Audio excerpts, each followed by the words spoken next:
Oi, turma, tudo bem com vocês? Espero que estejam bem, se cuidando aí, né? Assistindo as videoaulas, fazendo as atividades, todas as atividades que o professor passa. Eita, engasguei. Todas as atividades que o professor está passando. Quem é um professor? Dante, certo?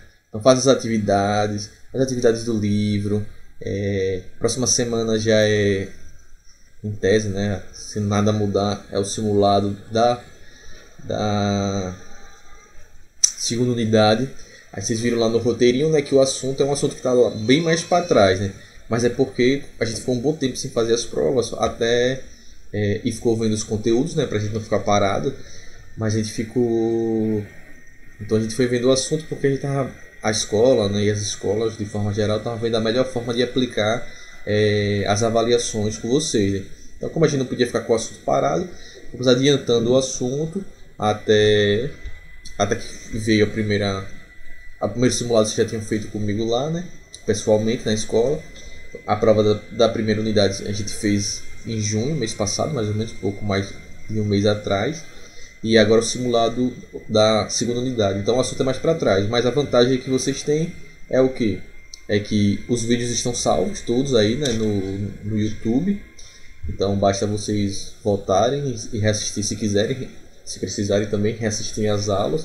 Você viram lá aqui no roteirinho, tem lá um capítulozinho, botei no simulado de vocês, né? E qualquer dúvida que vocês tiverem, vocês podem entrar em contato comigo. Lembre que no final do vídeo eu sempre deixo meu e-mail, sempre deixo a conta do meu Instagram para vocês entrarem em contato comigo, mandar mensagem se precisarem, né? Também tem os exercícios em PDF que sempre estão lá na plataforma, que também ajudam. Então quem salvou esses exercícios é só lá voltar e procurar os exercícios referentes à parte do assunto do simulado, né, que era aquela parte de transformações químicas, materiais naturais, sintéticos, combustão, né, tudo isso. E também tem o livro, né? Lembre lá os capítulos do livro, de ler o livro, fazer as atividades, dar uma olhadinha de novo na atividade referente ao capítulo que vai cair na prova, né? Então nas últimas aulas a gente vem falando sobre os seres vivos, né? Então falando sobre as células, como as células se organizam, as células unicelulares, os seres pluricelulares, os seres eucariontos, que são aqueles com núcleo, os seres procariontos, que são os sem núcleo. Vimos a organização celular, ou seja, quais são as estruturas básicas que tem nas células dos seres vivos. Falamos sobre os órgãos da célula, né, as organelas. Vimos cada uma delas, quais são as suas funções. Estudamos também sobre sobre o núcleo das células, falamos um pouco de material genético, o processo de divisão celular, os componentes extracelulares, né? Os envoltórios extracelulares, como por exemplo, falei lá da parede celular que a gente tem na célula dos vegetais, diferenciei a célula dos animais para as células dos vegetais, certo? E vimos um pouquinho de cada um desses conteúdos, né? Nas últimas aulas a gente falou sobre os outros níveis mais complexos de organização, né? Falei dos tecidos, aí foquei mais nos tecidos que a gente tem nos animais, principalmente, não em todos os animais, né? Mas nos mamíferos, os tecidos do corpo humano, principalmente eu falei para exemplificar o que são tecidos, como é que eles funcionam. Falamos sobre as populações, as comunidades, os processos de interação entre os seres vivos. Falamos sobre o local onde os seres vivos vivem, essa interação que eles têm com os fatores abióticos, os fatores sem vida desse ambiente, que a água, o solo, né? Então essa combinação entre as interações dos seres vivos entre si e dos seres vivos com esses fatores sem vida, né? A água, o solo, o vento, o clima, a temperatura, a gente forma o que a gente chamava dos ecossistemas, né? E aí falamos de uma série de ecossistemas, tanto aquáticos como ecossistemas terrestres, como ecossistemas de transição, como é o caso dos manguezais, né? Que ele é parte do período alagado, né? Ou seja, fica submerso na água, e parte ele fica, quando a maré desce, né? Ele fica acima do nível da água. E vimos que esses ecossistemas, né? Quando a gente trata eles em grandes áreas, então esses ecossistemas que têm características gerais comuns, a gente denomina aquilo que a gente chama dos biomas, né? E aí a gente viu lá os biomas do Brasil, falei um pouco das características para vocês, né? O bioma da Amazônia, da Caatinga, do Cerrado, da Mata Atlântica, do Pantanal e dos Pampas Sulinos, os Pampas Gaúchos, os Campos Sulinos ou os Campos Gaúchos, como vocês preferirem. E discutimos um pouco também na aula passada o processo como a gente faz para poder classificar os seres vivos, né? Então a gente viu a importância de classificar, de organizar, para estudar, para encontrar, para identificar, né? E vimos também o processo que o Linneu, né? Ele adotou um método, né, para nomenclatura dos seres vivos, ou seja, para dar nome aos seres vivos. Então ele adotou um método que é utilizado até hoje, né? Então lá atrás, no século XVIII, ele adotou esse método e até hoje ele é utilizado, né? Que é o sistema da nomenclatura binominal dos seres vivos, né? Então toda espécie biológica, toda espécie de ser vivo tem o seu nome científico, né? Esse seu nome científico é composto por dois nomes. O primeiro nome é o nome genérico, que sempre se inicia com a letra maiúscula, e o segundo nome é o nome específico, que sempre começa com a letra minúscula. E aí quando você junta o nome genérico e o nome específico, você tem aí o nome da espécie, né? Então a gente viu que tem esse sistema binominal com essa regrinha, né, do gênero começar com letra maiúscula, a espécie começar com letra minúscula. Esses nomes sempre tem que estar escritos em latim, certo? Não pode ser em inglês, em português, em espanhol, não, sempre em latim, porque aí uniformiza, né, todo mundo que fosse se referir a uma espécie, ao nome de uma espécie de ser vivo, vai usar a mesma forma, né? Não vai uma pessoa falar em inglês e em português. Para isso a gente tem os nomes populares, né? Gato, cachorro, mas você vai lá, o gato é o Felis catus, né? O cachorro é o Canis familiaris, o lobo é o Canis lupus, né? Mas a gente chama de lobo. Lobo aqui, chegando nos Estados Unidos é o wolf, cachorro aqui, nos Estados Unidos é dog, gato aqui, mas nos Estados Unidos é cat. Os nomes populares vão estar nos seus idiomas, mas o nome específico não. O nome específico tem que ter essas regrinhas. E sempre que a gente escreve um nome específico, a gente tem que destacar ele no texto. Seja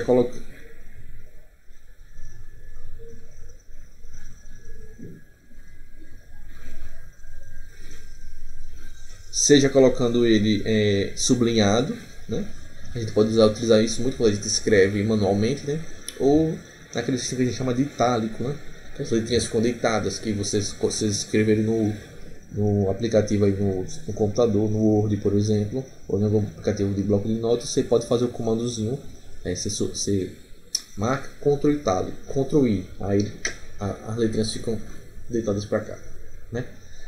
Mas elas ficam destacadas do restante do texto. Então você sempre, nunca pode escrever como todas as outras palavras. Você tem que sempre destacar para você poder identificar que ali se refere ao nome de uma espécie biológica, ao nome de um ser vivo, o nome científico do ser vivo, né? Então, daí o Linneu, além de identificar uma série de seres vivos, ele acabou desenvolvendo esse sistema de classificação dos seres vivos, né? Por mais que na época dele ele acreditava que os seres vivos eram divididos em animais, plantas, então, animais, vegetais e os minerais, né? Dizia que separava esses reinos, né? Esses grupos, onde fungos e algas estavam com os vegetais e as plantas, né? E os protozoários estavam junto com os animais. Mas com o passar do tempo, esse sistema de classificação foi ficando cada vez mais aprimorado, né? A gente costuma trabalhar nas escolas com o sistema como você da cientista norte-americana Aline Margulis, que ela tem uma excelente contribuição para a sistemática, né, que é essa área da ciência que estuda a classificação dos seres vivos. Às vezes a gente não escuta muito o nome de mulheres na ciência, mas elas estão presentes aí, né? Então a Aline Margulis, ela trouxe esse sistema que é o que a gente utiliza mais, né, no sistema de ensino. Tem outros mais recentes, mas eles ainda são muito fechadinhos, eles são muito questionados, né? Ele não está muito arrumadinho ainda. E ele é cheio de detalhes e muita complexidade, que não tem necessidade para a gente ter essas noções gerais de como a gente classifica os seres vivos, né? Então hoje em dia a gente utiliza bastante esse sistema da Aline Margulis. Ela já morreu, não tem muitos anos que ela faleceu, mas a gente utiliza aquele sistema, né? Que o reino mineral não existe, a gente só classifica os seres vivos, né? Que é o reino das plantas, o reino dos animais, o reino dos fungos, o reino dos protozoários das algas, né, que a gente chama do reino protoctista, e o reino das bactérias. Então esses são o que a gente chama dos 5 reinos da vida, né? Os 5 reinos de seres vivos estão inclusos. E esses seres vivos, obviamente, como eu conversei com vocês, a gente classifica e agrupa eles com suas características parecidas, mas para um fim muito mais de pesquisa, de estudo científico, né, para a gente poder... Porque quando a gente agrupa as coisas que são parecidas, é mais fácil de estudar elas, né, do que estudar elas completamente de forma desordenada. Só que na natureza, os seres vivos, a gente não encontra eles de forma ordenada, de forma agrupada, né? Então os animais estão todos juntinhos num lugar, as plantas estão todas juntinhas num lugar, as bactérias estão todas juntinhas num lugar, os fungos estão todos juntos num lugar. Não, na verdade, os seres vivos eles se encontram de forma, com distribuições de acordo com suas características e o ambiente que eles se encontram, né? Então, por exemplo, os peixes eles se encontram em ambientes aquáticos, né? O leão está lá na savana africana, quando ele não é utilizado em zoológico, por exemplo, mas naturalmente ele está lá na savana. O tigre está lá nas regiões do sudeste asiático, né? A onça pintada a gente encontra nas florestas tropicais, aqui principalmente aqui na América do Sul. Então a gente vai ter o macaco bugio, né? Que vai estar aí nas florestas atlânticas, né? Então os seres vivos eles vão estar na verdade distribuídos de acordo com suas características adaptativas a viver em um determinado local, né? Então eles vão estar, se a gente for olhar, eles vão estar completamente misturados, distribuídos ao longo do planeta, né? Com sua diversidade variando de ambiente para ambiente, né? E esses seres vivos eles interagem entre si, né? De diversas formas diferentes. Algumas interações geram benefícios para os envolvidos, outras relações geram um ser vivo é beneficiado, o outro não. Às vezes tem algumas relações que prejudicam os dois seres vivos, mas que faz parte dos processos de interações entre os seres vivos no ambiente. Isso interagindo eles entre si, né? E também eles interagindo com os outros fatores que compõem o ambiente, né? Então o solo, né? A água, dentre outros fatores abióticos, fatores sem vida, né? Em um desses processos de interação que os seres vivos eles podem estabelecer, né, que eles podem estabelecer entre eles, é o processo de alimentação, né? Então todos os seres vivos, sem exceção, eles precisam se alimentar para conseguir produzir energia do seu corpo, ou seja, para que seu corpo para que seu corpo consiga funcionar, né? Nós somos como se fôssemos máquinas, né? Qualquer máquina que a gente tem, um liquidificador, uma televisão, precisa ter a energia, a corrente elétrica, energia para ligar e para funcionar. Nosso corpo também. E é das formas que a gente tem de obter energia a partir do processo de alimentação, né? Então todos os seres vivos eles precisam se alimentar para conseguir produzir a energia do seu corpo e manter o funcionamento de suas células. Obviamente que nem todos os seres vivos eles vão se alimentar da mesma forma, né? Então, os seres vivos eles podem obter esse alimento e se alimentar de formas diversas, né? A gente vai ver um pouquinho sobre isso na aula de hoje, né? Como os seres vivos eles podem obter o seu alimento.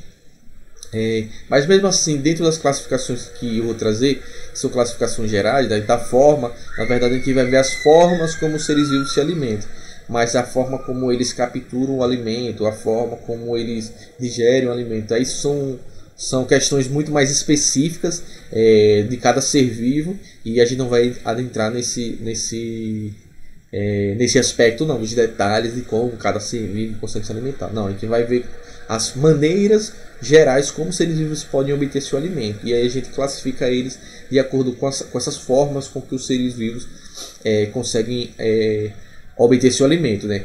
Além da alimentação que o ser vivo faz para conseguir produzir energia no seu corpo, parte dessa energia também é utilizada produzida, né, a parte da respiração. Então a produção de energia nas nossas células acontece a partir da combinação de dois fatores: o processo de alimentação, de digestão, né, ou seja, o processo de nutrição, de obtenção de nutrientes, associado também com o processo de respiração, ou seja,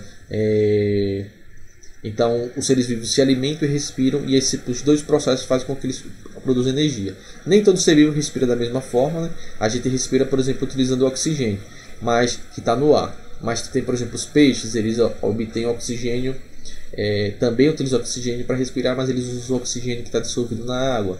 E tem seres vivos que não usam oxigênio para produzir sua energia, né? Tem organismos que eles fazem a respiração sem oxigênio, ou seja, eles pegam o seu alimento e conseguem processar sem usar oxigênio para produzir energia, certo? Então a gente tem respiração com oxigênio e respiração sem oxigênio. Estou trazendo isso só para essa parte da respiração, só para a gente não achar que é só a parte dos alimentos que a gente consegue obter energia. Então estou trazendo esse detalhe, mas a gente vai focar nas formas que os seres vivos conseguem obter seu alimento. Então os alimentos eles conseguem obter seu alimento de 3 mecanismos gerais distintos, né, de 3 formas principais. Eles podem obter seu alimento produzindo, ou seja, seu corpo produz o seu próprio alimento. E não é plantando, né? Certo? Plantando não vale. Sei lá e fala, eu plantei alface e comi depois. Eu produzi meu próprio alimento. Não, você produziu um ser vivo e você se alimentou dele. Então os seres vivos eles podem obter seu alimento produzindo ele, ou seja, seu corpo produzindo ele. Eles podem obter seu alimento consumindo, certo? Consumindo outros seres vivos. E eles podem obter seu alimento decompondo os seres vivos depois da sua morte. Certo? Então essas são as 3 formas que os seres vivos podem obter seu alimento: produzindo, consumindo ou decompondo os seres vivos que já morreram. Então tem essas 3 maneirazinhas. Essas duas, consumindo e decompondo, o processo de obter alimento por decomposição, ele está de uma forma ou de outra dentro da forma de consumir. Então, se a gente pudesse tem essas 3 maneiras, né, mas a gente poderia colocar como 2, né? Produzindo e consumindo. Dentro de consumindo tem o processo de decomposição, certo? Mas vamos ver um de cada vez. Então tem alguns organismos vivos que eles podem fazer o processo de produzir o seu alimento, ou seja, o corpo deles é capaz de produzir aquele alimento que eles vão utilizar para produzir energia. Então eles não precisam obter seu alimento a partir de outros seres vivos. Eles conseguem, seu corpo produz aquilo que eles vão comer, entre aspas, né? Então eles são independentes para a obtenção de nutrientes, para a obtenção do seu alimento. Independentes do alimento diretamente, mas eles precisam, por exemplo, da água, de minerais, de outros fatores para produzir o seu alimento. Eles não produzem a partir do nada, né? O alimento não brota do corpo deles a partir do nada. O alimento deles ele vai ser produzido a partir de alguns mecanismos. Esses organismos que o corpo deles é capaz de produzir o seu próprio alimento, a gente chama eles de seres autótrofos ou seres autotróficos. O que significa isso? Trófo significa comer, ou comida, ou alimentação. E auto vem de sozinho, né? A gente pensa em automático, né? Sozinho. Então, seres autotróficos são aqueles que conseguem produzir seu próprio alimento, ou seja, eles sozinhos produzem o que eles comem, certo? Então, eles não necessitam capturar alimento de outros seres vivos, eles não precisam se alimentar de outros seres vivos para produzir seu alimento. Então, esses seres autotróficos, o corpo deles produz seu próprio alimento. Que nós temos os exemplos, as plantas, certo? Todas as plantas, todos os vegetais, né? Sejam eles aquáticos, como a gente tem o caso da planta aquática lá na primeira imagem, seja uma planta terrestre, certo? Inclusive a gente fica naquela curiosidade, mas professor, eu sempre me pergunto isso, e as plantas carnívoras? Elas não se alimentam de animais? Não, as plantas carnívoras elas não se alimentam de animais. O que acontece? As plantas, para produzir seu próprio alimento, elas precisam de água e de sais minerais que estão no solo. Ela precisa de água para produzir seu próprio alimento, mas para outros processos vitais dela, ela também precisa de sais minerais que estão presentes no solo, certo? Que não necessariamente são na alimentação, mas para eles produzir hormônios, proteínas, algumas substâncias vitais para elas, para a vida delas, elas precisam de sais minerais que estão presentes no solo. O que acontece? Geralmente as plantas carnívoras elas vivem em locais que os solos são muito pobres em nutrientes, ou seja, tem água, mas não tem os minerais que elas precisam para crescer, para produzir as substâncias delas. Então o que acontece? As plantas carnívoras elas capturam os animais, às vezes insetos, pequenos animais, não que ela vai comer aquele animal. O que acontece? Ela prende eles como se fosse numa armadilha, e aí aquele bichinho morre. Às vezes elas liberam alguma substânciazinha para aquele bichinho morrer mais rápido, mas ela não vai comer aquele bichinho. O bichinho fica preso nessa armadilha dela, e aí quando ele inicia o processo de decomposição, são os organismos decompositores que a gente vai ver daqui a pouco, eles começam a decompor a matéria que forma esses animais mortos, aí esse processo de decomposição começa a liberar uma série de nutrientes, uma série de minerais. Aí a planta vai absorvendo esses minerais. Ou seja, ela não come, ela não digere esse animal. Ela prende ele para que ele morra, para que depois do processo de decomposição, que libera uma série de substâncias, ela vai conseguir absorver essas substâncias que não vão estar no solo, certo? Então, plantas carnívoras, elas não comem os animais. Elas também são seres autótrofos, elas produzem seu próprio alimento. E aqui tem essas bolotinhas aqui, são as algas, certo? Então as algas, que são unicelulares ou pluricelulares, né? Acho que na primeira imagem talvez seja uma alga. Uma alga pluricelular, às vezes não, na verdade não é uma planta aquática não, gente. Agora que eu estou observando melhor, essa primeira imagem é uma alga pluricelular aquática, certo? Desculpe aí a primeira informação que foi incorreta. Na realidade, a primeira imagem é uma alga pluricelular aquática. Eu tive a impressão que era uma planta aquática que tem na Amazônia, mas eu acho que não é não. Quer dizer, eu olhando agora melhor, não é com certeza. A segunda é uma planta, né? Terrestre, e aqui uma alga que vive em ambiente aquático, unicelular. Eles são todos seres autótrofos. Existem algumas bactérias que também são autótrofas, certo?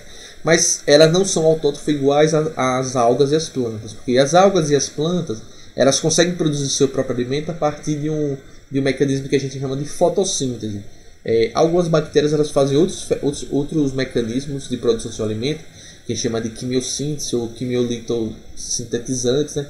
Que a gente não vai ver aqui no sexto ano, que é mais complexo isso, né? Então vamos focar aqui, vamos lembrar seres autótrofos, plantas e animais, ou plantas e algas, certo? Se vocês botarem bactérias, todas as bactérias, porque caso vocês pesquisem na internet, vocês vão encontrar com certeza que algumas, não todas as bactérias são autótrofas.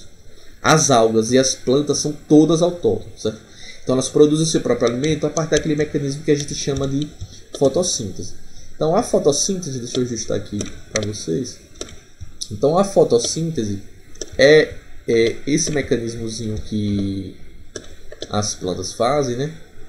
Temos aqui fotossíntese na figura aqui de 2018. Então aqui é um mecanismo que a gente chama de fotossíntese. Ou seja, as plantas elas, deixa eu subir aqui só para não ficar na frente aqui, pronto.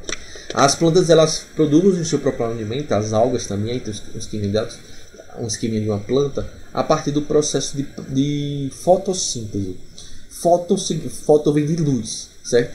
E síntese de produção, de produzir. Então a fotossíntese é a produção a partir da luz. Então, como é que as plantas e as algas fazem esse mecanismo de produzir seu próprio alimento? O que é que elas fazem? Elas absorvem a água do solo ou do substrato que elas estão crescendo. Então, nas plantas terrestres do solo, né, as algas elas absorvem a água que já está, elas já vivem na água, né, ao redor delas. Então, elas absorvem a água. Elas capturam, as plantas capturam no ar o gás carbônico, que é o CO2. As algas elas podem pegar esse gás carbônico também do ar, que elas ficam vivendo na superfície da água, né?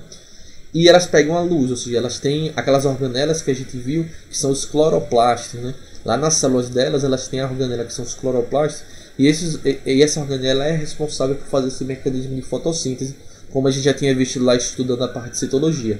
Então a planta ela capta a luz solar, ela capta o gás carbônico do ambiente, ela capta, ou seja, ela pega a água no ambiente, e nos seus cloroplastos a luz, o gás carbônico e a água vão sofrer uma série de reações químicas para produzir aqui, olha, que está na minha cabeça aqui, a glicose. A glicose é o alimento que a planta utiliza para produzir sua energia, certo? E ela produz essa glicose a partir da fotossíntese. Aqui está a formulazinha da glicose, que é o C6H12O6. E nesse processo ela também acaba liberando oxigênio para o ambiente, o O2. O oxigênio que a gente usa na respiração e que elas também usam na respiração, certo? A fotossíntese é um mecanismo que a planta e as algas fazem para produzir seu alimento, a glicose, mas a respiração elas também usam oxigênio para respirar, certo? Só que o que acontece é que na fotossíntese elas produzem muito mais oxigênio do que elas utilizam para respirar. Então elas sempre estão liberando oxigênio no ambiente, enquanto elas estão fazendo fotossíntese. Então, veja que ela não precisa de nenhum outro ser vivo para produzir seu alimento, sua glicose. Ela captura fatores abióticos no ambiente, né, gás carbônico, água e luz, produz seu alimento e de quebra ainda libera oxigênio para o ambiente, para os seres vivos que respiram utilizando oxigênio. Certo? Beleza? facinho, né? Os outros organismos que nós temos são os seres que chamamos de seres heterótrofos. Os seres heterótrofos são aqueles organismos que eles são o que a gente chama de consumidores, né? Eles precisam se alimentar de outros seres vivos para obter o seu alimento, para obter sua energia. Então eles precisam comer outros seres vivos ou parte de outros seres vivos para obter sua energia. A gente está incluído nesse grupo, os animais estão incluídos nesse grupo, os protozoários estão incluídos nesses grupos, né? Então seres heterótrofos eles precisam se alimentar de outro ser vivo para poder obter seu alimento.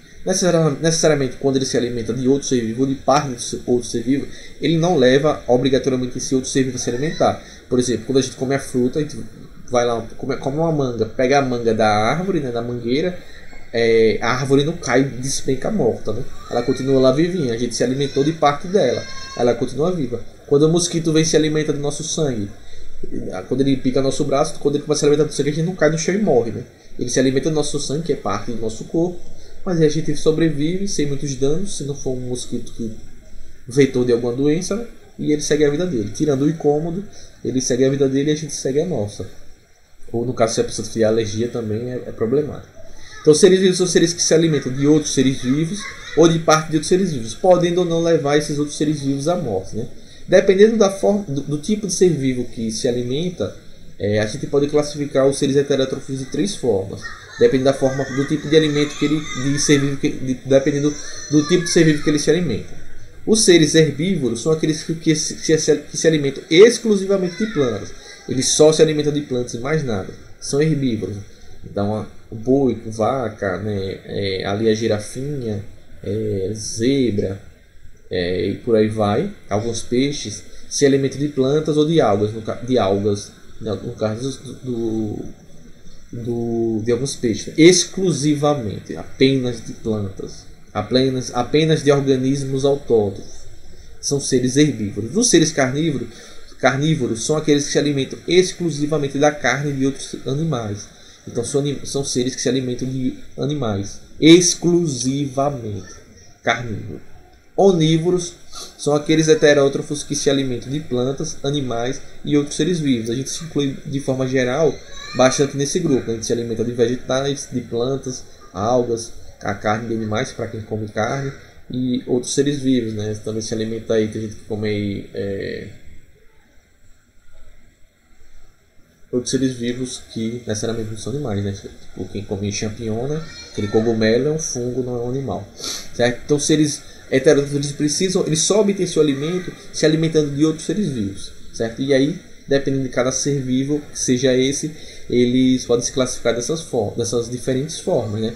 Então, por exemplo, uma vaca é um heterótrofo, nós somos heterótrofos, e urubu, morcego, escorpião, aranha, todos heterótrofos, certo? Os animais, de forma geral, todos os animais são heterótrofos, certo? E a gente tem, como eu falei para vocês, um tipo de heterótrofo específico que a gente chama dos decompositores, certo?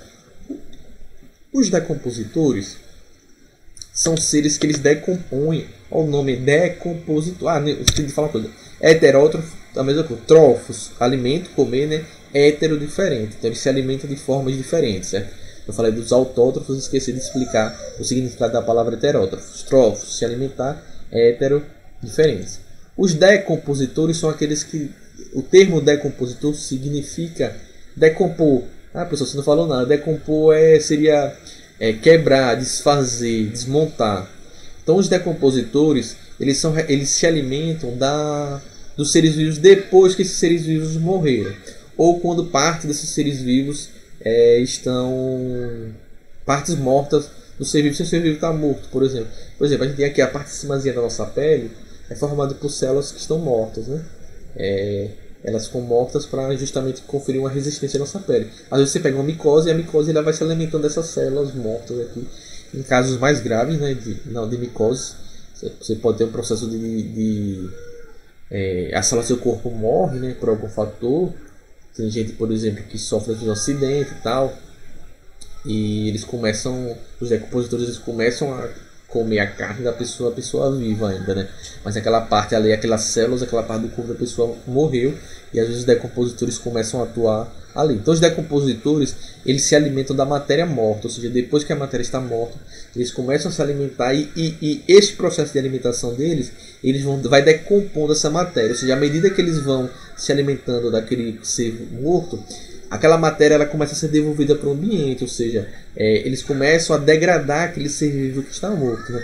E eles são fundamentais. Se não existissem decompositores, a gente ia viver em cima de um mundo de cadáveres, né? Porque todo ser vivo que morresse, se não tivesse alguém para decompor ele, para desfazer aquela matéria, esses corpos iam ficar ali para sempre, né? Então é por isso que essa matéria se decompõe. O urubu ele é um carniceiro. Ele se alimenta do ser vivo que morreu, da carne do ser vivo que morreu, mas ele não decompõe esse ser vivo, ou seja, ele não degrada a matéria que forma aquele ser vivo. Ele vai se alimentar da carne como qualquer outro heterótrofo. A hiena também, que tinha ali na imagem anterior, mas ele é um tipo de carniceiro, ele é carnívoro, certo? Por exemplo, o urubu ele não come uma árvore quando a árvore morre. Os decompositores eles não vão fazer essa distinção, eles comem qualquer ser vivo, eles decompõem qualquer ser vivo depois de sua morte. Então a gente tem os decompositores dos fungos, que é o caso aí dos cogumelos, dos fungos de forma geral, né? E bactérias também. As bactérias são decompositores, que está aqui nessa imagenzinha azul. Aí trouxe aqui só para a gente arrematar, aqui olha, então aqui tem por exemplo o processo de decomposição de uma maçã. Olha lá, tá a maçã lá madurinha, e veja que ela vai se decompondo, ou seja, os decompositores. E de onde saiu esse decompositor, professor? Por exemplo, professor, tem a fruta ficar na geladeira e às vezes dá mofo, o mofo que é o fungo. De onde saiu? Esses organismozinhos, eles podem ser pluricelulares, os fungos como cogumelo, mas alguns são unicelulares e os esporos deles estão pelo ar, né? Então, eles podem cair na matéria, na matéria e iniciar o processo de decomposição. Como aí vocês estão vendo o processo de decomposição, no final lá está cheio lá do mofo, do bolor, que é o fungo que está decompondo essa maçã, certo? Então tá aí as formas que os seres vivos podem obter os seus alimentos. Na próxima aula a gente vê como esses seres vivos que obtêm alimentos de forma diferente, eles interagem entre si no ambiente. Então qualquer dúvida, só entrar em contato. Fiquem bem, até a próxima aula.